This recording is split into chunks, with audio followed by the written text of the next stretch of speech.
गोरखा हित सर्वोपरि। नमस्कार। पिछले 2-3 दिनों से पश्चिम बंगाल में टीएमसी के नेता, उनके सांसद, उनके मंत्री केंद्र सरकार पे गलत आरोप लगा रहे हैं। मैंने देखा कि नॉर्थ बंगाल में, विशेष करके दार्जिलिंग में, जो टीएमसी के सांसद है, नेता है, वो प्रेस कॉन्फ्रेंस करके केंद्र सरकार पे झूठे और गलत आरोप लगा रही है। उनका यह कहना है कि इस कोरोना संकट के समय में केंद्र सरकार ने पश्चिम बंगाल की जनता और सरकार को मदद नहीं की। मैं हमारी आम जनता से कहना चाहता हूं, ये सारे आरोप झूठे हैं, बेबुनियाद है, सच से परे हैं। वास्तविकता कुछ और है। मुझे लगा हमारी जनता को सच जानने का अधिकार है, इसलिए कुछ आंकड़े मैं आपके सामने लेकर के आया हूं। हम सब जानते हैं 130 करोड़ हिंदुस्तानी आज एक होकर के इस कोरोना संकट से लड़ रहे हैं। हमारे आदरणीय प्रधानमंत्री जी के ऊपर में हम सबको गर्व है, क्योंकि उनके कुशल नेतृत्व के कारण आज इस कोरोना संकट के समय में दुनिया के बहुत बड़े और विकसित देश की तुलना में हिंदुस्तान की स्थिति काफी बेहतर है। और इस कोरोना महामारी के समय में जब से लॉकडाउन हुआ तब से अब तक लेकर के केंद्र सरकार ने देश भर के हर एक प्रांत के राज्य सरकारों को और आम जनता को खूब मदद की है। मैं कुछ आंकड़े आपके सामने लेकर के आया हूं कि पश्चिम बंगाल की जनता को, पश्चिम बंगाल की सरकार को किस किस रूप में अब तक कितनी मदद केंद्र सरकार की तरफ से हुई है। हम सब जानते हैं N95 मास्क और पीपीई किट, इसकी बहुत कमी खलती थी शुरुआत में। मैं शुरुआत यहीं से करना चाहता हूं। देखिए, आज तक केंद्र सरकार की तरफ से पश्चिम बंगाल सरकार को N95 मास्क 9,16,000 N95 मास्क अब तक केंद्र सरकार दे चुकी है। इतना ही नहीं, पीपीई किट 6,06,000 से ज्यादा पीपीई किट पश्चिम बंगाल पहुंच चुकी है।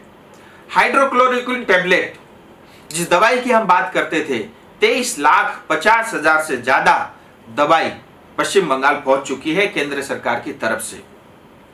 आज पश्चिम बंगाल में 36 आईसीएमआर टेस्टिंग लैब चालू है, जिसमें से सरकारी भी है, कुछ प्राइवेट लैब भी है। ये भी केंद्र सरकार की देन है। इतना ही नहीं, हम सब जानते हैं जिस पीएम केयर में लोगों ने अलग अलग जगह से, देश भर से, दुनिया भर से जो डोनेशन आए, उस पैसे से आज जो है देश भर में चिकित्सा व्यवस्था को बेहतर करने का काम चल रहा है। बहुत सारे मेडिकल के इक्विपमेंट और मशीनें खरीद करके अलग अलग प्रांतों में भेजा जा रहा है। इसके अंतर्गत पश्चिम बंगाल सरकार को भी 300 वेंटिलेटर अलॉटमेंट हुए हैं और इसमें से जो है 75 पश्चिम बंगाल सरकार को डिलीवर हो चुका है, 225 अभी रास्ते में। इसमें से बहुत सारे वेंटिलेटर और मशीन हमारे क्षेत्र को भी मिलेगी। इतना ही नहीं, 3 अप्रैल 2020 को 417 करोड़ रुपया, 417 करोड़ रुपीस पश्चिम बंगाल सरकार को केंद्र की तरफ से एडवांस के रूप में under state disaster risk management fund यानी SDRF फंड के अंतर्गत 417 करोड़ रुपए 3 अप्रैल 2020 को ही दे दिया गया। यह पैसा वहां पे क्वारंटीन सेंटर बनाने के लिए और मेडिकल फैसिलिटी को इंप्रूव करने के लिए दिया गया था। इतना ही नहीं, 13 मई 2020 को अतिरिक्त additional 53 crore rupees, 53 crore rupees ये माइग्रेंट वर्कर की वेलफेयर के लिए केंद्र सरकार की तरफ से पश्चिम बंगाल सरकार को मिला। इतना ही नहीं, हम सब जानते हैं इस कोरोना संकट के समय में उज्ज्वला योजना के अंतर्गत देश भर में फ्री में जो है गैस के सिलेंडर दिए गए और इस स्कीम के अंतर्गत पश्चिम बंगाल में भी 88 लाख लोगों को, परिवारों को फ्री में गैस सिलेंडर मिला है और इस 88 लाख में से नॉर्थ बंगाल में 22 लाख परिवारों को इसकी मदद हुई है। इतना ही नहीं, करीब करीब 21 लाख जो पश्चिम बंगाल की आम जनता है, उनको 213 करोड़ रुपया, ये बेसिकली ओल्ड एज, जो हमारे बुजुर्ग लोग हैं, विडोज हैं या जो फिजिकली चैलेंज लोग हैं, उनको 213 करोड़ रुपया केंद्र सरकार की तरफ से उनको राशि दी गई। इतना ही नहीं, हम सब जानते हैं जनधन अकाउंट में प्रतिमाह 500 रुपए उनके खाते में डाले गए और पश्चिम बंगाल में भी 1,90,00,000 आम जनता को 2,880 करोड़ रुपीस यानी 2,880 करोड़ रुपीस जनधन अकाउंट में डायरेक्ट डीबीटी के थ्रू इनके खाते में डाले गए। और हम सब ये भी जानते हैं कि इस महामारी संकट के समय में केंद्र सरकार की तरफ से जहां पहले 3 महीने के लिए हर एक व्यक्ति को 5 किलो मुफ्त में चावल और हर एक परिवार को 1 किलो दाल, यानी देश भर में 80 करोड़ से ज्यादा लोगों को इसका लाभ मिला। वहीं अगर मैं अपनी क्षेत्र की बात करूं, सिर्फ दार्जिलिंग और कालिम्पोंग जिला मिला करके प्रतिमाह हर महीने 7000 मेट्रिक टन यानी 7000 टन जो है प्रतिमाह ये मुफ्त में राशन बांटा गया। और मैं आपको ये भी बताना चाहूंगा, अभी अभी हमारे प्रधानमंत्री जी ने यह घोषणा किया है कि ये जो 3 महीने तक प्रधानमंत्री गरीब अन्न योजना थी, ये अब 3 महीने से बढ़ा करके 5 महीने के लिए और कर दिया है। यानी अब नवंबर तक हर एक व्यक्ति को, यानी देश भर में 80 करोड़ से ज्यादा लोगों को प्रतिमाह 5 किलो मुफ्त में चावल मिलेगा और हर एक परिवार को जो है 1 किलो दाल मुफ्त में मिलेगा। हम सब ये भी जानते हैं, जहां मनरेगा में पहले 182 रुपीस 182 रुपए मिला करता था, अभी इस कोरोना संकट को देखते हुए केंद्र सरकार ने उसमें बढ़ोतरी की और आज लोगों को 202 रुपया प्रतिमाह मिल रहा है। हम सब ये भी जानते हैं कि अम्फान तूफान जो संकट पश्चिम बंगाल में आई थी, उस समय हमारे प्रधानमंत्री जी स्वयं पश्चिम बंगाल गए और उन्होंने 1000 करोड़ रुपए की मदद जो है तत्काल उस समय पश्चिम बंगाल सरकार को किया। हम सब ये भी जानते हैं, जिस समय पश्चिम बंगाल की टीएमसी सरकार हमारे माइग्रेंट लेबर वर्कर स्टूडेंट, हमारे जो लोग इलाज कराने के लिए अलग अलग प्रांतों में फंसे थे, उनको लाने में जब असमर्थ थी, तब केंद्र सरकार आगे आई और उन लोगों की ट्रेन की व्यवस्था की और हमारे ये सब लोग जो फंसे हुए थे अलग अलग प्रांतों में, आज घर तक पहुंचने में कामयाब रहे हैं।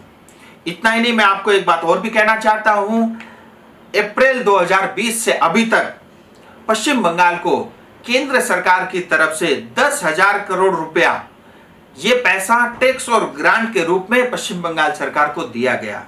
जबकि हम जानते हैं इस दौरान में रेवेन्यू काफी कम रहा, उसके बावजूद भी जो बजटरी एलोकेशन था उसके आधार को देखते हुए पश्चिम बंगाल को केंद्र सरकार की तरफ से पूरा पैसा दिया गया।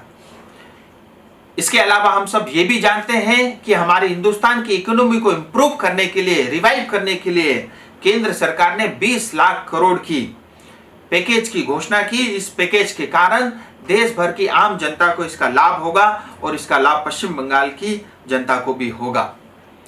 आज टीएमसी के नेता और सांसद केंद्र सरकार पे ये आरोप लगा रहे हैं कि गरीब कल्याण रोजगार अभियान के अंतर्गत पश्चिम बंगाल को नहीं लिया गया।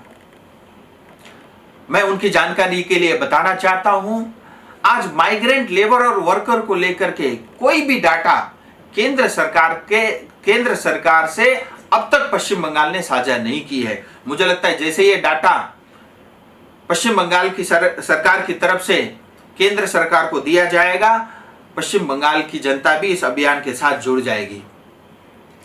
इस तरह से डे 1 से जब से लॉकडाउन हुआ अब तक पश्चिम बंगाल की आम जनता और पश्चिम बंगाल की सरकार के लिए केंद्र सरकार ने बहुत मदद की है।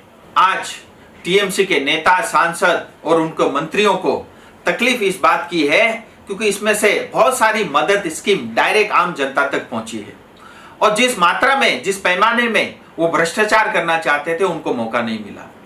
जिस मात्रा में वो कट मनी लेना चाहते थे उनको इस चीज का मौका नहीं मिला, इसलिए उनके पेट में आज तकलीफ है। हम सब जानते हैं कि पश्चिम बंगाल में जहां 34 वर्ष तक सीपीएम का राज था, तब पश्चिम बंगाल के ऊपर में 1,90,000 करोड़ का कर्जा था। आज पिछले 9 साल में वो कर्जा बढ़ के 4,75,000 करोड़ हो गया। हम सब जानते हैं किस पैमाने में टीएमसी के नेता भ्रष्टाचार करते हैं। आज आप देखिए, चाहे वो RIDF rural infrastructure development fund हो, पीएमजीएसवाई रोड हो, पीएम आवास योजना हो या मनरेगा ही क्यों ना हो, इन सब जो केंद्र की योजना है इसमें खूब भ्रष्टाचार हो रहा है और इस भ्रष्टाचार के कारण आज पश्चिम बंगाल में किसी तरह का डेवलपमेंट भी नहीं हो पा रहा है और आज भी टीएमसी के नेता उल्टा केंद्र सरकार पे आरोप लगाते हैं।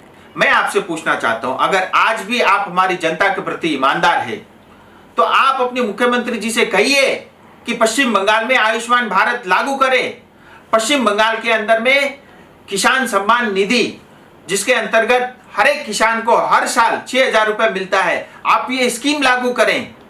मुझे पता है आप ये सब नहीं करेंगे, क्योंकि जिस स्कीम के थ्रू केंद्र सरकार की तरफ से डायरेक्ट पैसा आम जनता तक पहुंचता है, उसको टीएमसी के नेता और उनके मंत्री उस स्कीम को साफ साफ मना कर देते। मुझे लगा ये सब तथ्य, सच्चाई हमारी जनता तक मैं रखूं, इसके लिए मैंने प्रयास किया। आप सबका बहुत बहुत धन्यवाद।